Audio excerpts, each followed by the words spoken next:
Hello. Thank you for joining us for another day of Sanlando Sound Waves. I'm Kelly Gendelsberger.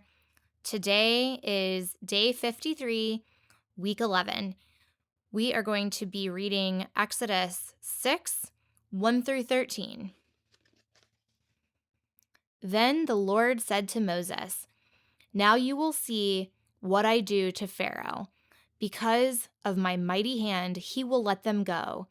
Because of my mighty hand, he will drive them out of this country."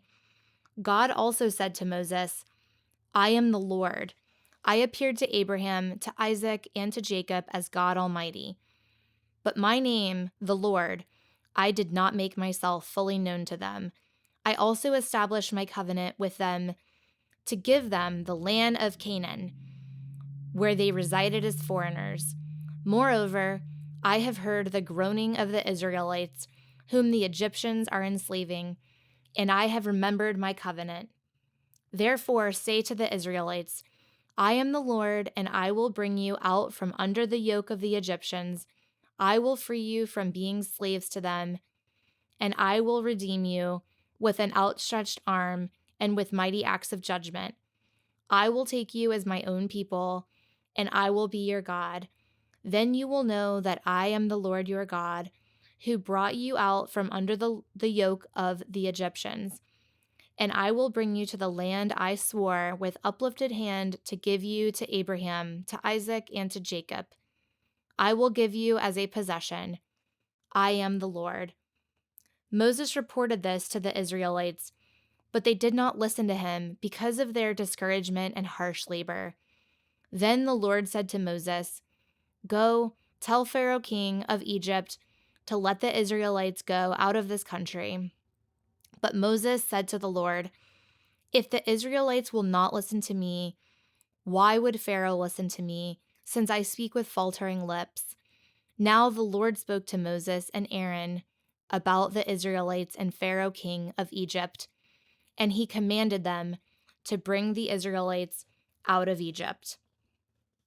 Let's read our 7 arrows. What does this passage say?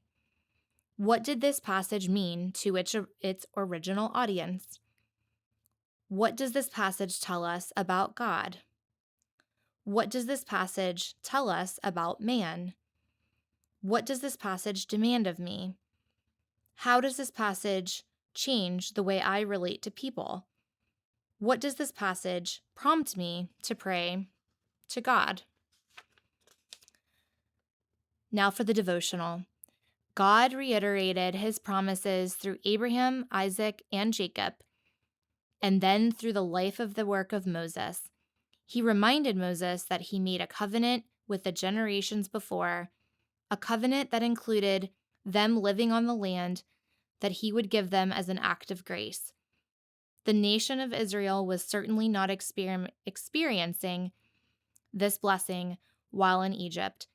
They were slaves and they were hopeless and helpless to escape. Once again, God acted.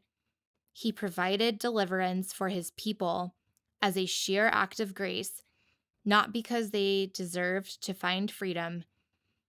Their deliverance would come as a result of God's power.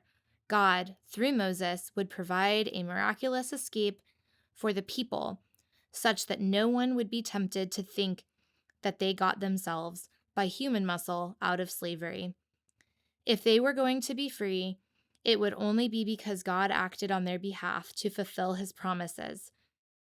In the same way, if anyone is forgiven from sin and escapes the wrath of God due to that sin, it will only be because of God's might and power to work on their behalf. Thanks so much for joining us, and we hope to see you tomorrow.